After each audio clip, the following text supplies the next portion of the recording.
يلا السلام عليكم. ها الجزء الثالث اللي قلت لكم عليه. كملنا السقف هنا، خلينا السقف جهتين.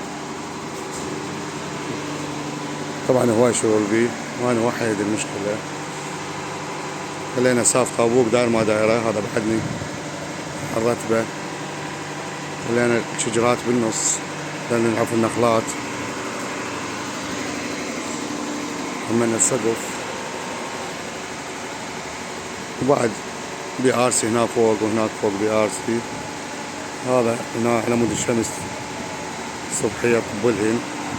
طبعا هنا شمس ما تطب هواي قليل، بس هنا الواجهية شوية تلوحن. ان شاء الله العمل مستمر.